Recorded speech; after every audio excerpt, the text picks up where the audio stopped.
नमस्कार दोस्तों, मेरा नाम राकेश ठाकुर है। आज हम इस वीडियो के माध्यम से जानेंगे कि हम सभी दीपावली क्यों मनाते हैं और उसकी विशेषताएं क्या है और कब से परंपरा चली आ रही है। लिए हम सब वीडियो के माध्यम से जानेंगे। आप मेरे वीडियो में नए हो तो लाइक करें, शेयर करें, सब्सक्राइब करें। दिवाली के त्योहार को दीप पर्व अर्थात दीपों का त्योहार कहा जाता है।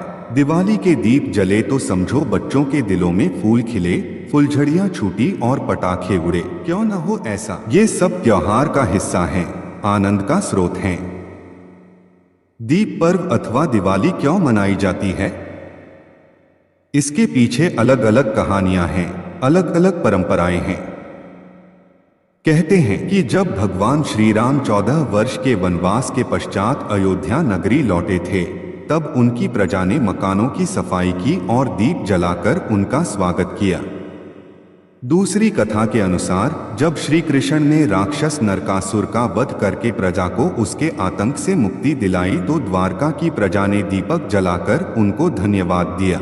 एक और परंपरा के अनुसार सतयुग में जब समुद्र मंथन हुआ तो धन्वंतरी और देवी लक्ष्मी के प्रकट होने पर दीप जलाकर आनंद व्यक्त किया गया।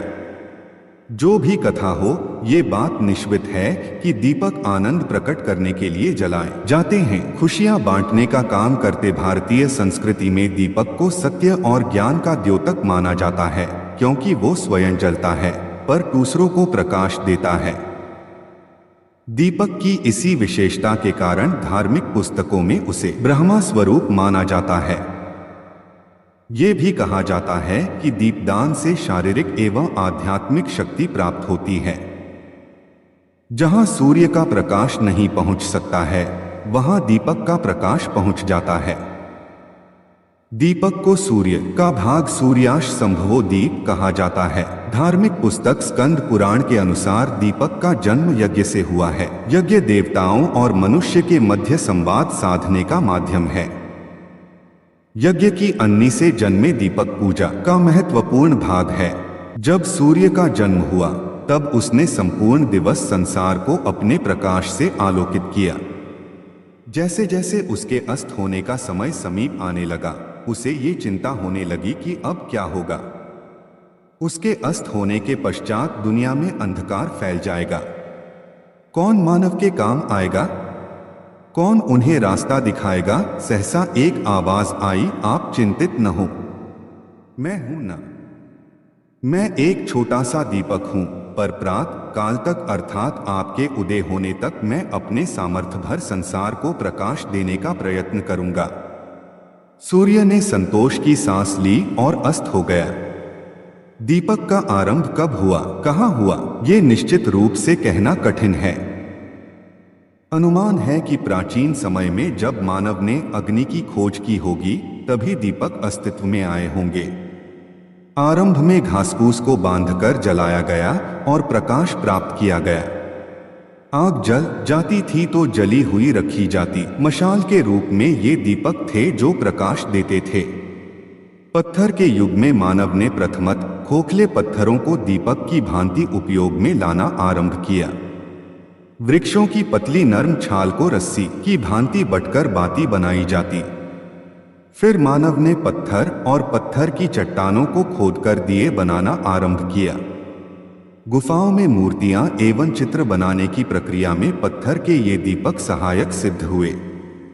भारत अजंता, एलोरा तथा अन्य स्थानों पर गुफाओं में कला के अद्वितीय प्रदर्शन में पत्थर के दिए काम आए। सीमे विजेरे नदी के किनारे की गुफाओं में पत्थर के दिए प्राप्त हुए हैं। पत्थर के दियों के पश्चात सीप और शंख अस्तित्व में आए। दीपक का आकार बदलता रहा। वृक्ष की छाल बत्ती बनाकर प्रकाश देने का काम करती रही। धीरे धीरे मानव ने मिट्टी के दीपक बनाना सीख लिया। धीरे धीरे जैतून, सरसों और शीशम का तेल उपयोग में लाया जाने लगा। सत्य तो ये है कि आज भी सर्वाधिक मिट्टी के दीपक ही प्रचलित हैं। दीपक की यात्रा की अगली मंजिल थी धातु की खोज। सोना, चांदी, तांबा, पीतल आदि धातुओं को पिघलाकर विभिन्न आकारों के दीपक बनाए जाने लगे। छोटे से छोटे और बड़े से बड़े 6 से 7 फुट ऊंचे दीपक तैयार किए जाने लगे। उन्हें संभालने के लिए पीतल की मूठ लगाई जाती थी। उस काल में बिजली नहीं थी। समृद्ध परिवारों में उपयोग किए जाने के लिए झाड़फानूस तैयार हुए, जिनमें एक साथ कई कई दीपक और मोमबत्तियां जलकर दिन के प्रकाश जैसा प्रकाश देते थे। धार्मिक स्थानों में भी फानूस लगाए सुंदर नक्काशी वाले दीपक, मंदिरों की छत में लगाए जात द्वार पर हाथी और शेरों की आकृति वाले दीपक दक्षिण भारत के मंदिरों में आज भी देखने को मिल जाते हैं। प्राचीन धार्मिक ग्रंथों में विभिन्न प्रकार के दियों का उल्लेख मिलता है।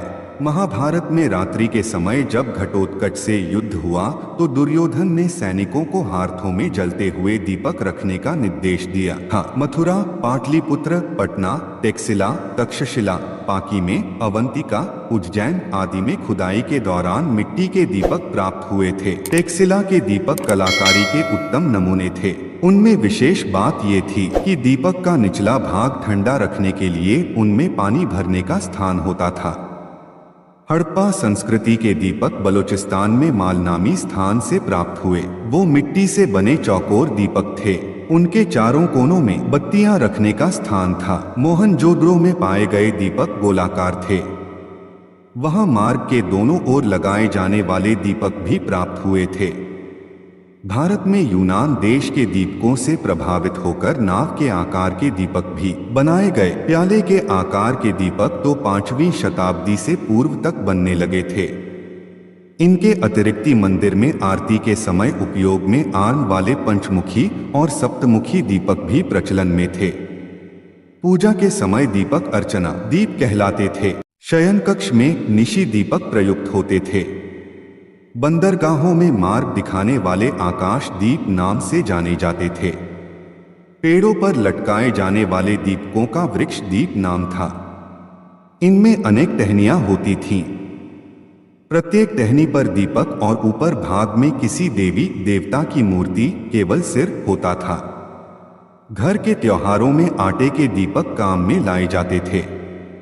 दूसरों की भलाई के लिए काम में लाए जाने वाले नंदा दीप कहलाते थे। कल्हण की राज तरंगिणी में धनिकों के घरों में मोती माणिक के दीपक मणिदीप इस्तेमाल किए जाते थे। सुंदर स्त्रियों के रूप में दीपांगना अथवा दीपलक्ष्मी ऐश्वर्य को दर्शाती थे। भारत के विभिन्न राज्यों के दीपक अपनी अलग पहचान रखते हैं, जैसे व्याघ्रदीप ओडिशा, राजलक्ष्मी दीप बंगला, मयूरदीप राजस्थान, कनकदीप बिहार, नागदीप महाराष्ट्र बहुत प्रसिद्ध हैं। भारत में पुणे, महाराष्ट्र का केलकर संग्रहालय और ग्वालियर, मध्य प्रदेश का प्रिंस ऑफ वेल्स म्यूजियम अपने दीपक संग्रह के लिए प्रसिद्ध है। महात्मा बुद्ध की माता श्री माया देवी के शयन कक्ष में रखा रहने वाला लकड़ी के खंभे पर गांध शैली में बना हुआ दीपक भारत का सबसे बड़ा दीपक है। मिस्र देश के सम्राट क्लोरस के महल में एक इतना बड़ा दीपक था जिसका प्रकाश 200 मील तक जाता था। रोम के एक मकबरे समाधि से एक ऐसा दीपक प्राप्त हुआ जो 2000 वर्षों से जल रहा था। मिस्र के पिरामिडों, रोम और ब्राजील के मकबरों, मैक्सिको की घाटियों, मेसोपोटामिया की पुरानी कब्रों के भीतर से जलते हुए दीपक प्राप्त हुए थे। कब्रों में मृत शरीरों के साथ जलते हुए दीपक रखे जाने के पीछे ये श्रद्धा भाव था कि मृत्यु के पश्चात आत्मा को अंधेरे में भटकना न पड़े। उस काल में ऐसे प्रतिभाशाली रासायनिक वैज्ञानिक मौजूद थे जिन्होंने बिना ऑक्सीजन, बिना तेल के जलने वाले दीपक बनाए जो वर्षों तक जलते रहे। आधुनिक वैज्ञानिक ये मानते हैं कि सोडियम, एंटीमनी, सोना, पारा, प्लेटिनम और गंधक मिलाकर वो रसायन तैयार किया जाता था। ऑक्सफोर्ड यूनिवर्सिटी के कुछ वैज्ञानिकों ने इस संबंध में कई प्रयोग किए। उन्होंने मिथाइल अल्कोहल और फास्फोरस सल्फाइड का मिश्रण तैयार करके दीपक में भरा, पर दीपक 3 महीने से अधिक न जल सका। उनके समस्त प्रयोग निष्फल हुए। अब कुछ और आश्चर्यजनक दीपों की कहानियां सुनिए। 1804 में इटली के सिसिली टापू के एक गांव में एक किसान के खेत में एक मकबरा मिला। मकबरे की छत और द्वार सीसा एवं अन्य धातुओं के मिश्रण से बंद किया हुआ था। जब छत तोड़ी गई तो सब ये देखकर स्तंभित रह गए कि मकबरा रोशन था। लाश के सिरहाने एक मर्तबान में रखा हुआ दीपक जल रहा था। कई लोग तो इसे भूतों की कारस्तानी समझकर भाग खड़े हुए। किसी ने साहस करके मर्तबान तोड़ डाला। मर्तबान के टूटते ही दीपक बुझ गया। मकबरों से मिले कागजों के अध्ययन से ज्ञात हुआ कि वह दीपक सैकड़ों वर्षों से जल रहा था। इतिहासकार विलियम कांडेल ने मेसोपोटामिया के ए मकबरे में पाए जाने वाले प्रज्वलित दीपक संबंधी जानकारी देते हुए लिखा, उस दीपक में तेल के स्थान पर पिघला हुआ सोना भरा था। इससे ये निष्कर्ष निकला कि प्राचीन काल के रसायन क्षार सोने को एक ऐसे मिश्रण में परिवर्तित करने की कला से परिचित थे जो वर्षों तक दीपक को प्रज्वलित रख सकता। NOTTL unlock. इतिहासकार लायंस बैन ने अपनी पुस्तक मैक्सिको की संस्कृति में देवी के एक मंदिर में पाए जाने वाले दीपक के बारे में लिखा है, वह दीपक मिट्टी का बना हुआ था जो आपस में जुड़े हुए दो तनों में बंद था। एक बर्तन पर सोने की तो दूसरे पर चांदी की परत चढ़ी हुई थी। तेल के स्थान पर एक अपरिचित मिश्रण भरा हुआ था। उन बर्तनों पर लिखी हुई जानकारी से ज्ञात हुआ कि किसी राजा ने देवी आगस्टा को वो दीपक श्रद्धा स्वरूप पेश किया था और जो वर्षों से रोशन था। सेंट आगस्टाइन ने सौंदर्य की देवी वीनस के मंदिर में जलने वाले दीपक का उल्लेख किया है जो न जाने कितने हजार वर्षों से जल रहा था। तो दोस्तों, यह थी कहानी। हम इसीलिए मानते हैं दीपावली। तो आप सभी को यह कहानी में क्या सीखने को मिला, तो मुझे कमेंट बॉक्स में जरूर आपकी राय लिखें।